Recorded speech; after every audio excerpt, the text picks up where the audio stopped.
Hi hello good evening everyone. So ಮೊನ್ನೆ ನಾನು ನಿಮಗೆ ನನ್ನ ವಿಡಿಯೋದಲ್ಲಿ ಹೇಳಿದ್ದೆ. ಸಬ್ ಟಾಪಿಕ್ ವೈಸ್ ಅಂದರೆ ಟಾಪಿಕ್ ರಿಲೇಟೆಡ್ ಟೋಟಲ್ 10 ಟಾಪಿಕ್ಸ್ ಇದ್ದಾವೆ. ಆ 10 ಟಾಪಿಕ್ಸ್ ಒಳಗೆ ಅಂಡರ್ ಟಾಪಿಕ್ಸ್ ವೈಸ್ ಯಾವ ಪಾಯಿಂಟ್ಸ್ ಇಂಪಾರ್ಟೆಂಟ್ಸ್ ಇದೆ ಅನ್ನೋದನ್ನು ಮಾತ್ರ ಹೇಳಿದ್ದೆ. ಯಾಕೆಂದರೆ ಎಕ್ಸಾಮ್ ಭಾಳ ಹತ್ರ ಇರೋದ್ರಿಂದ ನಾನು ಇಂಪಾರ್ಟೆನ್ಸ್ ಇರೋ ಟಾಪಿಕ್ಸ್ನ ಮಾತ್ರ ಹೇಳಿದ್ದೆ. ಆ ಇಂಪಾರ್ಟೆಂಟ್ ಇರೋ ಟಾಪಿಕ್ನ ಎಕ್ಸ್ಪ್ಲನೇಷನ್ ಇವತ್ತು ನಾನು ಕಂಟಿನ್ಯೂ ಮಾಡ್ತಾಯಿದ್ದೀನಿ. 1ನೇ ಯೂನಿಟ್ ಯಾವುದಂದರೆ business environment and international business. Business environment and international business ಒಳಗೆ ಫಸ್ಟ್ ಒಂದು concept and elements of business environment and international business ಅಂತ ಹೇಳಿದ್ದೆ. ಬಿಸ್ನೆಸ್ ಅಂದರೆ ಏನು?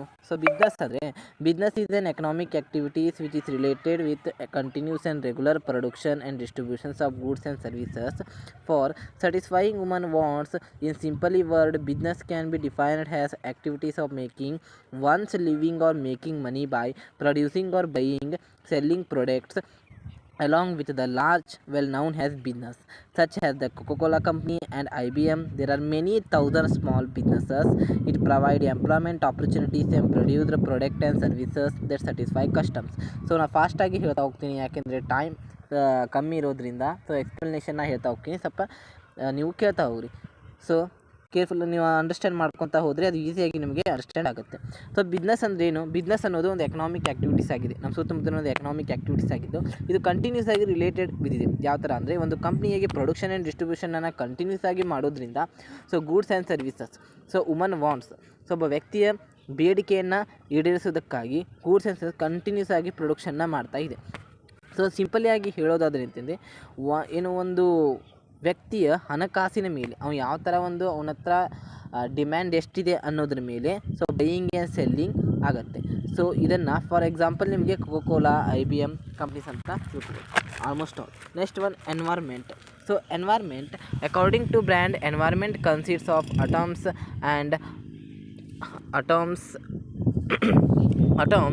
and molecules and agglomeration of this in motion alive of men and emotion of physical and social law, social ideas, norms of actions of force resistance. Environment includes all the conditions, circumstances, influences surrounding and affect the total organizations or any of its part. Each business organization operates in its unique environment. Environment ಅಂದ್ರೇನು?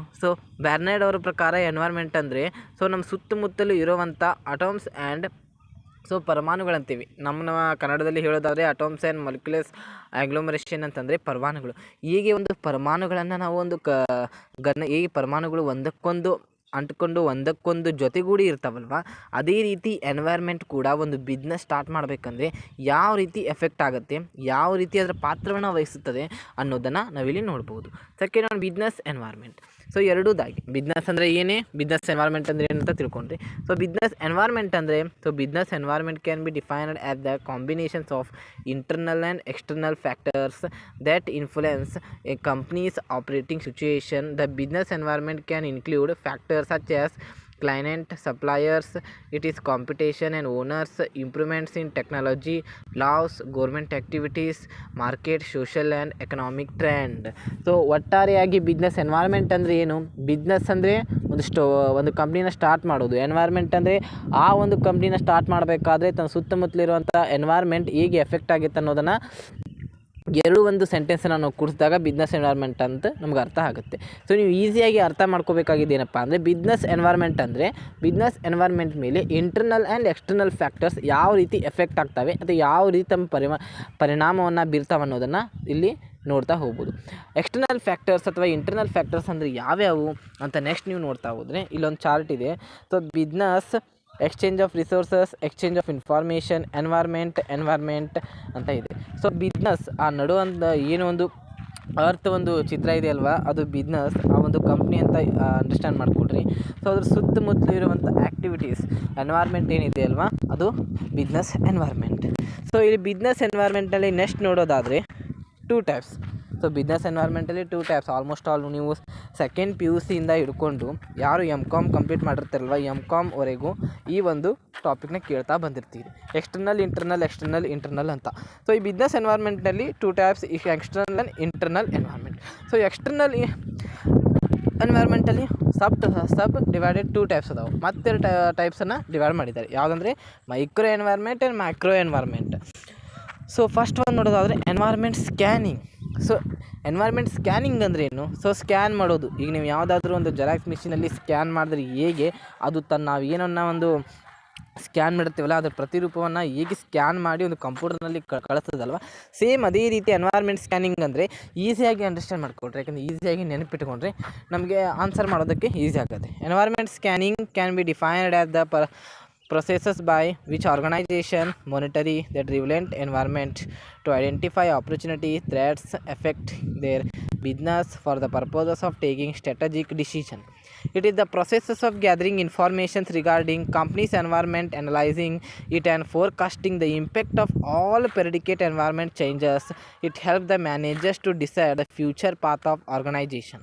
The factor which need to be considered for environmental scanning are events, trend, issues, expectations of the different interest group. Example, Reliance Jio identifying the opportunities for low lost 4G penetrations in the country, and Airtel identifying the threat for Reliance Jio 4G.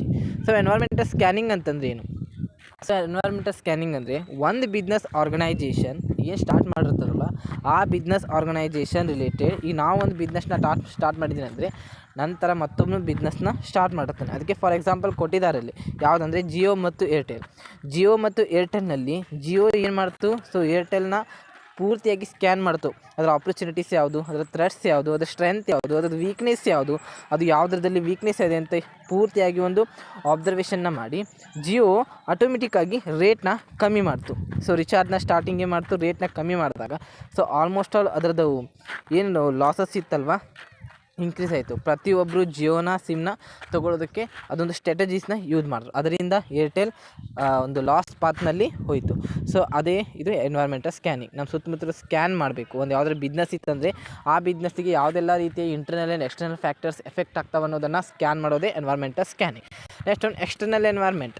So external environment ಅಂದ್ರೇನು? These are factors exciting outside the business or behind its control to the large extent. The external business environment is classified again into micro and macro environment. So external environment ಅಂದರೆ ನಮ್ಮ ಬಿಸ್ನೆಸ್ಸಿನ ಹೊರಗಡೆ ಇರುವಂಥ ಎನ್ವೈರ್ಮೆಂಟ್ನಲ್ಲಿ ಯಾವುದೆಲ್ಲ ರೀತಿಯ ಎನ್ವೈರ್ಮೆಂಟ್ಗಳು ಒಂದು ಬಿಸ್ನೆಸ್ಸಿಗೆ effect ಆಗ್ತವೆ, ಯಾವೆಲ್ಲ ರೀತಿಯ ಒಂದು ಎನ್ವೈರ್ಮೆಂಟ್ಗಳು ಒಂದು ಬಿಸ್ನೆಸ್ನ ಸ್ಟಾರ್ಟ್ ಮಾಡೋದಕ್ಕೆ ಯೂಸ್ ಆಗ್ತವೆ. ಅದರಲ್ಲಿ 2 ಟೈಪ್ಸ್. ಒಂದು micro environment and macro environment. So first one ನೋಡೋದಾದರೆ ನೀವಿಲ್ಲಿ ಮೈಕ್ರೋ ಎನ್ವೈರ್ಮೆಂಟ್. ಸೊ ಇಲ್ಲಿ educational environment, suppliers, customers, competitors, clients, students. ಇಲ್ಲಿ ಎಜುಕೇಷನಲ್ ಆರ್ಗನೈಜೇಷನ್. ಫಾರ್ ಎಕ್ಸಾಂಪಲ್ ನಿಮಗೊಂದು ಎಜುಕೇಷನ್ ಟ್ರಸ್ಟ್ ಇದೆ ಅಂದರೆ, ಒಂದು ಕಾಲೇಜ್ ಅಥವಾ ಸ್ಕೂಲ್ ಇದೆ ಅಂದರೆ ಎಜುಕೇಷನಲ್ ಆರ್ಗನೈಜೇಷನ್. ಆ ಎಜುಕೇಷನ್ ಆರ್ಗನೈಜೇಷನ್ದಲ್ಲಿ ಇಂಟರ್ನಲ್ ಎನ್ವೈರ್ಮೆಂಟ್. ಇಂಟರ್ನಲ್ ಅಂದರೆ ಯಾರ್ಯಾರು ಇರ್ತಾರೆ? ಸ್ಟೂಡೆಂಟ್ಸ್ ಇರ್ತಾರೆ, ಅದು ಕಾಲೇಜ್ನಲ್ಲೇ ಇರ್ತಾರೆ. ನೆಕ್ಸ್ಟ್ ಒಂದು ಕ್ಲೈಂಟ್ಸ್, ಕಾಂಪಿಟೇಟರ್ಸ್, ಕಸ್ಟಮರ್ಸ್, ಸಪ್ಲೈಯರ್ಸ್ ಇವರೆಲ್ಲ. ನೆಕ್ಸ್ಟ್ ಒನ್ ಅದರ outside driving forces, members of wider society, driving forces. So ಎಜುಕೇಷನ್ನ ಒಂದು ಆರ್ಗನೈಜೇಷನಲ್ಲಿ ಯಾವ ಥರ ಇಂಟರ್ನಲ್ಲಲ್ಲಿ ಭಾಗವಹಿಸೋರು ಅಂದರೆ ಇಂಟರ್ನಲ್ಲಿ ಟೀಚರ್ಸ್, ಸ್ಟೂಡೆಂಟ್ಸ್, ಸೊ ಒಂದು ಮ್ಯಾನೇಜ್ಮೆಂಟ್ ಕಮಿಟಿ ಆಗಿರ್ಬೋದು ಇದಾದರೆ, ಇನ್ನು ಔಟ್ಸೈಡ್ ಯಾರ್ಯಾರು ಆಗ್ತಾರೆ? ಕಸ್ಟಮರ್ಸ್ ಆಗಿರ್ಬೋದು, ಕಾಂಪಿಟೇಟರ್ಸ್ ಆಗಿರ್ಬೋದು. ಸೊ ಇವರೆಲ್ಲ socially, technologically, economically and ethologically, politically ಯಾವ ರೀತಿ ಎಫೆಕ್ಟ್ ಆಗುತ್ತದೆ ಅನ್ನೋದನ್ನು ಈ ಒಂದು ಸೋಷಲ್ ಎನ್ವೈರ್ಮೆಂಟ್ ಮೂಲಕ ನಾವು ನೋಡ್ತಾ ಹೋಗ್ಬೋದು. ಫಸ್ಟ್ ಒಂದು micro environment is consists of those factors which of direct and intimate impact of the firm, suppliers, distributions of firm. The micro environment is also noun as A task environment. So ನಾನು ನಿಮಗೆ ಶಾರ್ಟಾಗಿ ಹೇಳ್ತಾ ಹೋಗ್ತೀನಿ, time ಕಮ್ಮಿ ಇರೋದ್ರಿಂದ. So micro environment ಅಂತಂದರೆ, so micro environment ಅಂದರೆ ಅದು ಸಣ್ಣ environment. Directly intimate the impact of firm, suppliers and distribution of the firm. Micro environment also known as a task environment. Example, shortage of wheat productions in the country, then it will directly impact the bread making industries but not the telecom industries. ಈಗ micro environment ಅಂದರೆ ಒಂದು ಕಂಪ್ನಿನ start ಮಾಡಿದಾಗ ಅದು company ಒಳಗಿರುವಂಥ ಮೆಂಬರ್ಸಿಗೆ ಯಾವುದೇ ರೀತಿ ಅವರು ಏನಾದರೂ effort ಹಾಕಬೇಕಂದ್ರೆ, ಏನಾದರೂ ಅವರಿಗೆ ಹೇಳಬೇಕಂದ್ರೆ ಕಂಪ್ನಿ ಒಳಗಿರುವಂಥ ಮೆಂಬರ್ಸಿಗೆ ಅಥವಾ ಎಂಪ್ಲಾಯೀಸಿಗೆ ಹೇಳಬೇಕಾಗತ್ತೆ. ಅದಕ್ಕೆ ಅವರು ಹೇಳಿದ್ದಾರೆ, ಎಕ್ಸಾಂಪಲ್ ಒಂದು ಪ್ರೊಡಕ್ಷನಿಂದ ಕಂಟ್ರಿ ಏನು ಮಾಡುತ್ತಪ್ಪ ಅಂತಂದರೆ, ಅವ್ರಿಗೆ ವೀಟ್ ಶಾರ್ಟೇಜ್ ಆಗಿರ್ತವೆ. ನೀವು ತಗೋಬೇಕಾದಂದರೆ ಈಗ ನಾವು ಫಾರ್ ಎಕ್ಸಾಂಪಲ್ ನಿಮಗೆ ಕೊರೋನಾ ಟೈಮ್ನಲ್ಲಿ ಎಷ್ಟೋ ಜನಕ್ಕೆ ಫುಡ್ ಪ್ರಾಬ್ಲಮ್ ಆಯಿತು ಅಂತಂದರೆ ನಾವು ಹೊರಗಡೆನೇ ಹೋಗ್ತಾ ಇರ್ತಿಲ್ಲಾಗಿತ್ತು. ಸೊ ಫುಡ್ ಪ್ರಾಬ್ಲಮ್ ಆಯಿತು. ಸೊ ಅದೇ ರೀತಿ ಫುಡ್ ಪ್ರಾಬ್ಲಮ್ ಆದಾಗ ನಮ್ಮ ಮನೆಯಲ್ಲಿಯೇ ಇದ್ದಂಥ ಕೆಲವೊಂದು ಈರುಳ್ಳಿ ಮತ್ತು ಟಮಾಟನ ತೊಗೋಬೋದು. ಟಮಾಟಿ ರೇಟ್ ಹೆಚ್ಚಿಗೆ ಆದಾಗ ನಾವು ಅದ್ರ ಬದಲು ಏನು ಮಾಡ್ತೀವಿ, ಹುಂಚೆನ ಯೂಸ್ ಮಾಡ್ತೀವಿ. ಸೊ ಅದೇ ರೀತಿ ಮೈಕ್ರೋ ಎನ್ವೈರ್ಮೆಂಟ್ ನಮ್ಮ ಇಂಡಸ್ಟ್ರಿ ಒಳಗಡೆ ಏನಾದರೂ ಪ್ರಾಬ್ಲಮ್ ಆದರೆ ನಾವು ಸಾಲ್ವ್ ಮಾಡ್ಕೋಬೋದು. ಇನ್ನು internally environment, so micro environment ಇದೆ ಅಲ್ವಾ, ಮೈಕ್ರೋ ಎನ್ವೈರ್ಮೆಂಟ್ ಅಂದರೆ creation factors like, so micro environment consists of those factors which have direct and intimate impact on the firm. Example, supplier distributions of the firm. The micro environment is also known as a task environment or operating environment. Micro factors need not affect the firm in particular industries in equivalent manner. Example, if there is a shortage of wheat production in the country, then it will directly impact the breed making industries but not the telecom industries. So micro environment ಅಂದ್ರೆ ಏನು, directly impact ಆಗುತ್ತೆ. ಒಂದು ಕಂಪ್ನಿಗೆ directly impact ಆಗೋದೇ micro environment. ಯಾವುದೇ ರೀತಿ problem ಆಗಿರ್ಬೋದು, suppliers problem ಆಗಿರ್ಬೋದು, ಡಿಸ್ಟ್ರಿಬ್ಯೂಷನ್ಸ್ ಆಗಿರ್ಬೋದು, ಯಾವುದೇ ರೀತಿ ಪ್ರಾಬ್ಲಮ್ ಆಗಲಿ ಏನೇ ಆಗಲಿ ಡೈರೆಕ್ಟ್ಲಿ ಇಂಪ್ಯಾಕ್ಟ್ ಆಗೋದೇ ಮೈಕ್ರೋ ಎನ್ವೈರ್ಮೆಂಟ್. ಫಾರ್ ಎಕ್ಸಾಂಪಲ್ ತಗೊಳ್ಳೋದಾದರೆ, ಒಂದು ಕಂಪ್ನಿಯಲ್ಲಿ ವೀಟ್ ಅಥವಾ ಈ ವೀಟ್ ಪ್ರೊಡಕ್ಷನ್ ಏನೋ ಶಾರ್ಟೇಜ್ ಆದರೆ ಅದು ಬ್ರೆಡ್ ಕಂಪ್ನಿಗೆ ಮಾತ್ರ ಇಂಪ್ಯಾಕ್ಟ್ ಆಗುತ್ತೆ ಹೊರತು ಅದು ಟೆಲಿಕಾಮ್ ಇಂಡಸ್ಟ್ರಿಗೆ ಅಥವಾ IT ಕಂಪ್ನಿಗೆ ಇಂಪ್ಯಾಕ್ಟ್ ಆಗೋದಿಲ್ಲ. ಮೈಕ್ರೋ ಎನ್ವೈರ್ಮೆಂಟ್ ಅಂದರೆ ಇನ್ ದ ಕಂಪ್ನಿ. ಸೊ ಆ ಕಂಪ್ನಿ ಒಳಗಡೆ ಯಾವುದೇ ರೀತಿ ಎಫೆಕ್ಟ್ ಆದರೆ, ಏನಾದರೂ ಪ್ರಾಬ್ಲಮ್ ಆದರೆ ಅದಕ್ಕೂ ಮೈಕ್ರೋ ಎನ್ವೈರ್ಮೆಂಟ್ ಅಂತ ಕರೀತಾರೆ. ಇನ್ನು ಮ್ಯಾಕ್ರೋ ಎನ್ವೈರ್ಮೆಂಟ್ ಅಂದರೆ creation factors like economic policies of government, demographic factors etcetera affecting the industries as whole is known as a macro environment of business. It is also called general environment. Example, introduction of goods and services tax GST affected the industries as whole. So macro environment ಅಂದರೆ directly ಅಥವಾ indirectly ಎರಡು ಕೂಡಿ ಸೇರಿ effect ಆಗೋದು. ಯಾವ ರೀತಿ ಅಂದರೆ, example goods and services GST. So GST ಹೆಂಗಂತಂದರೆ ಎಲ್ಲದಕ್ಕೂ ಎಫೆಕ್ಟ್ ಆಗುತ್ತೆ. ಸೊ ಪ್ರತಿಯೊಂದು ನಾವು ವಸ್ತುವನ್ನು ಖರೀದಿ ಮಾಡಿದಾಗ GSTನ ನಾವು ಗೊತ್ತಿಲ್ಲದೆ ಇದ್ದರೂ ನಮ್ಮ ಇಂಡಿಯಾದಲ್ಲಿ ನಾವು GSTನ ಡೈರೆಕ್ಟಾಗಿ ಯಾವುದೇ ರೀತಿಯಾಗಿ ಡೈರೆಕ್ಟಾಗಿ ನಾವು ತುಂಬೋದಿಲ್ಲ. ಆದರೆ ಇಂಡೈರೆಕ್ಟಾಗಿ ನಾವು GSTನ ಪೇ ಮಾಡ್ತೀವಿ. ಯಾವ ರೀತಿ ಅಂದರೆ, ಒಂದು ವಸ್ತುವನ್ನು ತೊಗೊಂಡಾಗ ಅದು GST ಆ್ಯಡ್ ಆಗಿ ನಮಗೆ ಆ ವಸ್ತುವನ್ನ ನಾವು ಖರೀದಿ ಮಾಡಿರ್ತೀವಿ, ನಮಗೆ ಗೊತ್ತಾಗೋದಿಲ್ಲ. ಆದರೆ MRP ನಾವು MRP ಅಷ್ಟೇ ಕೊಟ್ಟಿರ್ತೀವಿ, MRPಯಲ್ಲಿ GST ಕೂಡ ಆ್ಯಡ್ ಆಗಿ ಬಂದಿರುತ್ತೆ.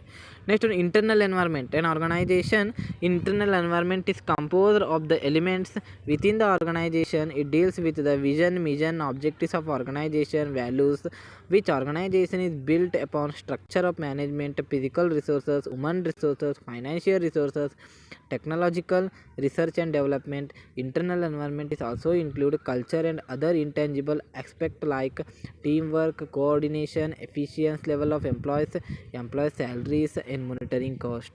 ಸೊ ಇಂಟರ್ನಲ್ ಎನ್ವೈರ್ಮೆಂಟ್ ಅಂದರೆ, ಸೊ ಡೈರೆಕ್ಟಾಗಿ ಇಂಟರ್ನಲಿ ಅದ ಒಂದು ಇಂಟರ್ನಲ್ ಆಗಿ ಒಂದು ಕಂಪ್ನಿಯ vision, mission, goals and objectives ಮೇಲೆ ಡೈರೆಕ್ಟಾಗಿ ಅದು ನಿಂತಿರುತ್ತೆ. So physical resources, financial resources ಮೇಲೆ, ಟೆಕ್ನಾಲಜೀಸ್ ರಿಸರ್ಚ್ ಆ್ಯಂಡ್ ಡೆವಲಪ್ಮೆಂಟ್ ಮೇಲೆ, ವುಮನ್ ರಿಸೋರ್ಸಸ್ ಮೇಲೆ ಸೊ ಇಂಟರ್ನಲ್ ಎನ್ವೈರ್ಮೆಂಟ್ ಅಡಾಪ್ಟ್ ಆಗಿರುತ್ತೆ. ಅಂದರೆ ಒಂದು ಕಂಪ್ನಿ ಒಳಗಿರೋ ಎಂಪ್ಲಾಯೀಸ್ ಮೇಲಾಗಿರ್ಬೋದು, ಅವ್ರ ಸ್ಯಾಲ್ರಿ ಮೇಲಾಗಿರ್ಬೋದು, ಸೊ ಮಾನಿಟರಿಂಗ್ ಕಾಸ್ಟ್ ಆಗಿರ್ಬೋದು, ಇದ್ರ ಮೇಲೆ. So 6 internal environment they includes ಯಾವ್ಯಾವಪ್ಪ ಅಂತಂದರೆ, ಈಸಿಯಾಗಿ ನೆನ್ಪಿಟ್ಕೋಬೇಕಂದ್ರೆ woman resources, financial resources, physical resources and research and development. ಈ ಥರ ನಿಮಗೆ ನೆನ್ಪಿಟ್ಕೊಳ್ಳೋಕ್ಕಾಗೋದಿಲ್ಲ ಅಂತಂದರೆ money, marketing, machinery, management structures, miscellaneous factors. Usually these factors are within the control of business. ಈ factors ಎಲ್ಲ ಇಂಟರ್ನಲ್ ಒಳಗೆ ಕಂಟ್ರೋಲ್ ಆಗುತ್ತೆ. ವುಮನ್ ರಿಸೋರ್ಸಸ್, ಫೈನಾನ್ಷಿಯಲ್ ಫ್ಯಾಕ್ಟರ್ಸ್ ಆಗಿರ್ಬೋದು, ಮಾರ್ಕೆಟಿಂಗ್ ರಿಸೋರ್ಸಸ್ ಆಗಿರ್ಬೋದು, ಫಿಸಿಕಲ್ ಅಸೆಟ್ಸ್ ಅಂದರೆ ಮಷಿನರೀಸ್ ಆಗಿರ್ಬೋದು, ಅವನ್ನ ಮೇಂಟೆನೆನ್ಸ್ ಮಾಡೋದ್ರಾಗಿರ್ಬೋದು, ಮ್ಯಾನೇಜ್ಮೆಂಟ್ ಸ್ಟ್ರಕ್ಚರ್ಸ್ ಆ್ಯಂಡ್ ನೇಚರ್, ಒಂದು ಕಂಪ್ನಿ ಒಳಗಿರೋ management, coordination, board of directors. Next research and development, company image, brand, equity etcetera. Environmental analysis. So ಶಾರ್ಟಾಗಿ ಹೇಳಬೇಕಾದ್ರೆ ನೆಕ್ಸ್ಟ್ ಒಂದು ಎನ್ವೈರ್ಮೆಂಟಲ್ ಅನಲೈಸಸ್ ಇದೆ. ಸೊ ಎನ್ವೈರ್ಮೆಂಟಲ್ ಅನಲೈಸಸ್ ಅಂದರೆ, ಸೊ ಎನ್ವೈರ್ಮೆಂಟನ್ನು ಯಾವ ರೀತಿ ಅನಲೈಸಸ್ ಮಾಡ್ತೀರಿ, ಸೊ ಯಾವ ರೀತಿ ಒಂದು ಎನ್ವೈರ್ಮೆಂಟ್ ಅನಲೈಸಸ್ ಆಗುತ್ತೆ. ಎನ್ವೈರ್ಮೆಂಟ್ ಅನಲೈಸಸ್ ಮಾಡಬೇಕಂದ್ರೆ ಮತ್ತೆ ಅದೇ ಬರುತ್ತೆ, ಇಂಟರ್ನಲ್ ಆ್ಯಂಡ್ ಎಕ್ಸ್ಟರ್ನಲ್. ಸೊ ಮೇಯ್ನಾಗಿ ನೀವು ನೆನಪಿಡಬೇಕಾಗಿದ್ದೆ internal and external. So internal and external ಎಲಿಮೆಂಟ್ಸ್ಗಳು ಯಾವ ರೀತಿ ಎನ್ವೈರ್ಮೆಂಟ್ ಅನಲೈಸಸ್ ಅಂದರೆ ಆಪರ್ಚುನಿಟೀಸ್, ಥ್ರೆಟ್ಸ್ ಆಗಿರ್ಬೋದು, ಸ್ಟ್ರೆಂತ್ ಆಗಿರ್ಬೋದು, ವೀಕ್ನೆಸ್ ಆಗಿರ್ಬೋದು, ಇವೆಲ್ಲ ಎನ್ವೈರ್ಮೆಂಟಲ್ ಅನಲೈಸಸ್ ಅಂತ ಕರೀತಾರೆ. ಈ ಎನ್ವೈರ್ಮೆಂಟಲ್ ಅನಲೈಸಸ್ ಮೂಲಕ ಒಂದು ಕಂಪ್ನಿಯ ಮುಂದಿನ ಫ್ಯೂಚರ್ಸ್ ಆಗಿರ್ಬೋದು, ಅದು ಹಿಂದೆ ಹೇಗೆ ನಡೀತಿದೆ ಅನ್ನೋದ್ರ ಬಗ್ಗೆ ತಿಳ್ಕೊಳ್ಳೋಕ್ಕೆ ಈಸಿ ಆಗುತ್ತೆ. ಇಲ್ಲಿ ಪೆಸ್ಟಲ್ ಅನಲೈಸಸ್ ಅಂತಂದರೆ ಕೆಳಗಡೆ ನೋಡಿರ್ಬೋದು. ಸೊ ಪೆಸ್ಟಲ್ ಅಂದರೆ political, social, legal, economical, technological and environmental analysis. So political under ಯಾವೆಲ್ಲ ಸಬ್ ಟಾಪಿಕ್ ಬರ್ತವೆ. ಸೊ ಪೊಲಿಟಿಕಲ್ ಅಂದಾಗ ಪೊಲಿಟಿಕಲ್ ರಿಲೇಟೆಡೇ ಪೊಲಿಟಿಕಲ್ ಸ್ಟೆಬಿಲಿಟಿ ಬರುತ್ತೆ, ಗೋರ್ಮೆಂಟ್ ಪಾಲಿಸೀಸ್ ಆಗಿರ್ಬೋದು, ಥ್ರೆಟ್ಸ್ ಆಗಿರ್ಬೋದು ಪೊಲಿಟಿಕಲಿಂದ, current and future taxations policies ಆಗಿರ್ಬೋದು. ಎಕನಾಮಿಕ್ ಬಂದಾಗ economic situation, market trend cycles, so customers demand, inflation and unemployment. Social ಅಂದರೆ lifestyle, demographical, brand and socially ನಮ್ಮದು ಎಥಿಕಲ್ ಪವರ್. ಟೆಕ್ನಾಲಜಿಕ್ ಅಂದಾಗ replacement. Legal ಅಂದಾಗ ಇಲ್ಲೆಲ್ಲ ಪಾಯಿಂಟ್ಸ್ ಇದ್ದಾವೆ, ನೀವು ಈಸಿಯಾಗಿ ನೋಟ್ ಮಾಡ್ಕೋಬೋದು. ಸೊ ನೋಟ್ ಮಾಡ್ಕೋತೀನಿ ಅಂತ ನಾನು ಅಂದ್ಕೊಂಡಿದ್ದೀನಿ. ನೆಕ್ಸ್ಟ್ ಬರೋದು ಫಸ್ಟ್ ಮೂವರ್ ಅಡ್ವಾಂಟೇಜಸ್. ಸೊ ಫಾಸ್ಟಾಗಿ ಹೇಳ್ತಾ ಹೋಗ್ತೀನಿ. ಫಸ್ಟ್ ಮೂವರ್ ಅಡ್ವಾಂಟೇಜಸ್ ಅಂದರೆ A firm of competitive advantages that company earns by begin first to enter specific market or industries, being first always company to acquire superior brand recognition and customer loyalty. The company also has more time to perfect its product or services. Example, Flipkart was one of the first to provide online ordering and deliver of different products and got the first mover advantages. So ನೋಡ್ಬೋದು, first mower advantages ಅಂದರೆ first companies ಯಾವುದಾದ್ರೂ ನಾವು enter ಆಗಿರ್ತವೆ. So online companies ಅಂದಾಗ Flipkart. So Flipkart ಏನು first mower company, ಅದು first ಬಂದಿದ್ದು.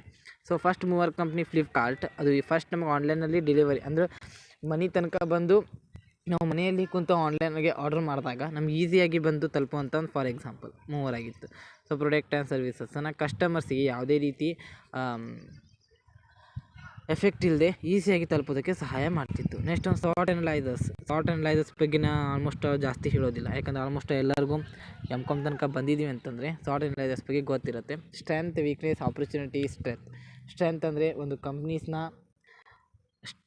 ನಮಗೆ ಅದರದ್ದು ಕಂಪ್ನೀಸ್ ಅಂದರೆ strength. SWOT analysis so planning method use to access strength, weakness, opportunity, threats involved in project or business venture.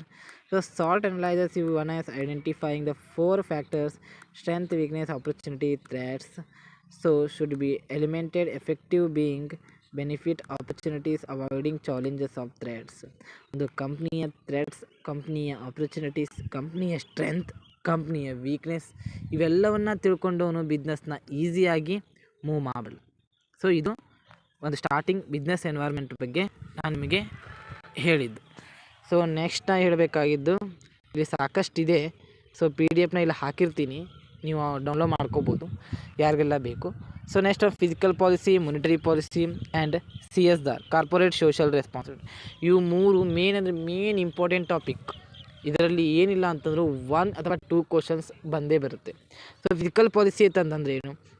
Physical policy includes the government tactics on public expenditure revenue. When the government decides the goods and services it purchase, the transfer payments, distribute or the tax it collect, it engaging in physical policy. Implementation of goods and services tax is an example of physical policies of government. Physical policy is sometimes also referred as budgetary policy of government, within involving the government manipulating its level of spending and tax rates within the economy. Physical policy ಅಂದ್ರೆ ಏನು? So physical policy ಅನ್ನೋದು ಒಂದು government ಟ್ಯಾಟಿಕ್ಸ್ ಅಂದರೆ public ಕಡೆಯಿಂದ expenditure ಖರ್ಚು ವೆಚ್ಚಗಳನ್ನು ಉಳಿಸೋದಕ್ಕಂತ ನಮ್ಗೆ ಏನು ಮಾಡ್ತದೆ, GST ಆ್ಯಡ್ ಮಾಡುತ್ತೆ, ಗೂಡ್ಸ್ ಆ್ಯಂಡ್ ಸರ್ವಿಸಸ್. ಸೊ ಆ ಪೇಮೆಂಟ್ ಕಲೆಕ್ಟ್ ಮಾಡುತ್ತೆ. ಸೊ ಅಮೌಂಟ್ನ ಫಿಸಿಕಲ್ ಪಾಲಿಸಿ. ಈ ಫಿಸಿಕಲ್ ಪಾಲಿಸಿಯ ಉದ್ದೇಶ ಏನಪ್ಪ ಅಂದರೆ ಗೋರ್ಮೆಂಟ್ ನಮ್ಮ ಕಡೆಯಿಂದ ನಮಗೆ ಗೊತ್ತಿಲ್ಲದಾಗಿ GST ಸೊ ನಾವು ತುಂಬ್ತೀವಲ್ವ ಅದನ್ನು ಕಲೆಕ್ಟ್ ಮಾಡುತ್ತೆ. ಅದನ್ನು ಕಲೆಕ್ಟ್ ಮಾಡೋದ್ರಿಂದ ಸೊ ಅದು ಇಂಪ್ಲಿಮೆಂಟೇಷನ್ ಮುಂದೆ ನಮಗೆ ಖರ್ಚು ಮಾಡುತ್ತೆ. ಸೊ ಒಂದು ಕಸ್ಟಮರ್ಸ್ಗೆ ಅಥವಾ ಜನರಿಗೆ ಹೀಗೆ ಅದು ಹೆಲ್ಪ್ ಮಾಡೋದಕ್ಕಂತಾನೆ ಗೋರ್ಮೆಂಟ್ ನಮ್ಮ ಹತ್ರನೇ ಅಮೌಂಟ್ನ ಕಲೆಕ್ಟ್ ಮಾಡಿ ನಮಗೆ ಎಕ್ಸ್ಪೆನ್ಸಸ್ನ ಮಾಡೋದು. ಅದು ಉದಾಹರಣೆಗೆ ಅಂದರೆ ಟ್ಯಾಕ್ಸ್ ಯಾವ ರೀತಿ ಕಲೆಕ್ಟ್ ಮಾಡುತ್ತಲ್ವ, ಅದಕ್ಕೆ ನಾವೇನಂತೀವಿ ಬಜೆಟರಿ ಪಾಲಿಸಿ ಕೂಡ ಅಂತ ಕರಿತೀವಿ. ಯಾಕಂದರೆ ವರ್ಷ ಬಜೆಟ್ ಮೇಂಟೈನ್ ಮಾಡ್ತಾರಲ್ವ, ಬಜೆಟ್ ಹಾಕಿದಾಗ ಬಜೆಟ್ನಲ್ಲಿ ಯಾವೆಲ್ಲ ರೀತಿಯ ಯಾವೆಲ್ಲ ಸೆಕ್ಟರ್ಸಿಗೆ ಒಂದು ಅಮೌಂಟ್ನ ಸ್ಪೆಂಡ್ ಮಾಡಬೇಕು ಅಂತ ಮೇಂಟೈನ್ ಮಾಡಿರ್ತಾರೆ. ಅಗ್ರಿಕಲ್ಚರ್ಗೆ ಒಂದು 50% ಅಥವಾ ಇಂಡಸ್ಟ್ರಿಗಳಿಗೆ ಒಂದು 20% ಆ್ಯಂಡ್ ಎಜುಕೇಷನ್ಗೆ ಒಂದು 10% ಹೇಗೆ ಖರ್ಚು ಮಾಡಬೇಕಂತ ಅವರು ಡಿಸೈಡ್ ಮಾಡಿರ್ತಾರಲ್ಲ, ಅದೇ ಫಿಸಿಕಲ್ ಪಾಲಿಸಿ ಅಂತ ಕರಿತೀವಿ. ಅಲ್ಲೊಂದು ಚಿತ್ರ ನೋಡ್ಬೋದು. ಸಿಟಿಜನ್ಸ್ ನಾವು ಟ್ಯಾಕ್ಸ್ನ ಕಟ್ತೀವಿ, ಆ ಟ್ಯಾಕ್ಸ್ನ ಗೋರ್ಮೆಂಟ್ ತಗೋತದೆ. ಆ ಟ್ಯಾಕ್ಸ್ನ ಗೋರ್ಮೆಂಟ್ ಕಲೆಕ್ಟ್ ಮಾಡಿದ್ದನ್ನು ರಿಟರ್ನ್ ನಮ್ಮ ಬೆನಿಫಿಟ್ಸ್ಗಾಗಿ ಅದು ಯೂಸ್ ಮಾಡ್ತದೆ. ಇದೇ ಫಿಸಿಕಲ್ ಪಾಲಿಸಿ. ಫಿಸಿಕಲ್ ಪಾಲಿಸಿ ಅಂದರೆ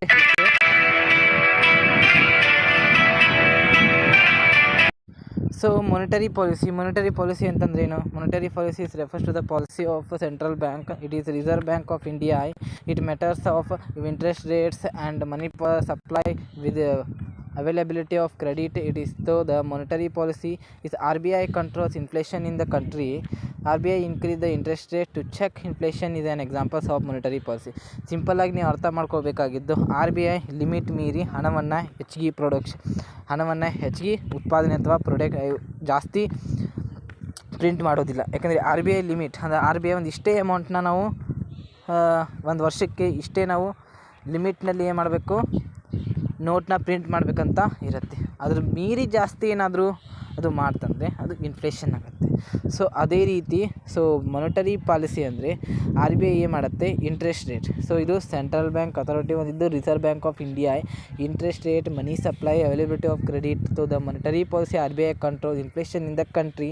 RBI increase the interest rate to check inflation ಇದೆ examples of monetary policy. RBI ಎಲ್ಲ ಪ್ರತಿಯೊಂದು ಇಂಟ್ರೆಸ್ಟ್ ರೇಟ್ನ ಬ್ಯಾಂಕ್ಗಳಿಗಾಗಿರ್ಬೋದು ಲಿಮಿಟಾಗಿ ಒಂದು ಹಣವನ್ನು ಮೇಂಟೈನ್ ಮಾಡಿರಿ ಅಂತ ಹೇಳ್ತೀವಿ. ಅದ್ರ ಮೀರಿ ನೀವು ಹಣವನ್ನು ಸ್ಟೋರ್ ಮಾಡಿ ಇರೋದಕ್ಕಾಗಲ್ಲ. RBI ಲಿಮಿಟ್ ಮೀರಿ ನಾವು ಯಾವುದೇ ರೀತಿಯನ್ನು ಹಣವನ್ನು ಸ್ಟೋರ್ ಮಾಡೋದಕ್ಕಾಗಲ್ಲ. RBI ಲಿಮಿಟ್ ಮೀರಿ ಇಂಟ್ರೆಸ್ಟ್ ರೇಟ್ನ ನಾವು ಜಾಸ್ತಿನೂ ಕೊಡೋದಕ್ಕಾಗಲ್ಲ. ಅವರು ಒಂದು ಫಿಕ್ಸ್ ಇಂಟ್ರೆಸ್ಟ್ ರೇಟ್ನ ಮಾಡಿರ್ತಾರೆ. ಇದು RBIದು ಒಂದು ಲಿಮಿಟ್ ಆಗಿರುತ್ತೆ. So next one, corporate social responsibility. Corporate social responsibility means is how companies manage their business processes to produce an overall positive impact on society. Companies can showcase this through their waste of pollution reduction of processes, contributing towards education and social programs, and by earnings deducted returns on the employed resources. The Ministry of Corporate Affairs has notified Section 135 and Schedule 6 of the Companies Act 2013, where provision of Companies Rules 2040 come into effect on the April 1, 2004. Example, Mahindra runs programs such Nike focusing on girl education as per Act CSR activity. So CSR activity means corporate social responsibility. So corporate social responsibility ತಂದೇ ಆದಂಥ ರೆಸ್ಪಾನ್ಸಿಬಿಲಿಟಿಯನ್ನು ಹೊಂದಿರುತ್ತೆ. So section wise ನೋಡೋದಾದರೆ pollution reduction processes, social programmes ಆಗಿರ್ಬೋದು, ಪ್ರತಿಯೊಂದನ್ನು ಅದು maintain ಮಾಡೋದಕ್ಕಾಗಿ ತನ್ನದೇ ಆದಂಥ ಎರಡು ಸೆಕ್ಷನ್ಗಳನ್ನು ಹೊಂದಿದೆ. Ministry of corporate affairs notify ಮಾಡಿದೆ. ಸೊ ಕಂಪ್ನೀಸ್ ಏನಾದರೂ ಯಾವುದೇ ರೀತಿ ಪಾಸಿಟಿವ್ ಇಂಪ್ಯಾಕ್ಟ್ನಲ್ಲಿ ಏನಾದರೂ ಅದು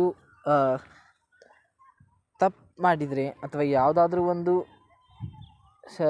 ಮಿತಿ ಮೀರಿದರೆ ಅಂದರೆ ಸೆಕ್ಷನ್ ಅಡಿಯನ್ನು ದಾಟಿದರೆ ಆ ಸೆಕ್ಷನ್ ಅಡಿಯಲ್ಲಿ ಅವೊಂದು ತಮ್ಮದೇ ಆದಂಥ ರೆಸ್ಪಾನ್ಸಿಬಿಲಿಟೀಸ್ನ ಅಡಾಪ್ಟ್ ಮಾಡ್ಕೊಳ್ತಾರೆ. ಸೊ ನಾನು ಇವಂಗೆ ಹೇಳಬೇಕಾಗಿದ್ದು ಇಷ್ಟೇ. ಸೊ ಇಂಪಾರ್ಟೆನ್ಸ್ ಪಾಯಿಂಟ್ಸ್ನ ನಾನು ಹೇಳಿದ್ದೀನಿ. ಸೊ ನೀವು ಅಂಡರ್ಸ್ಟ್ಯಾಂಡ್ ಮಾಡ್ಕೊಂಡಿದ್ದೀರಾ ಅಂತ ಅನ್ಕೋತೀನಿ.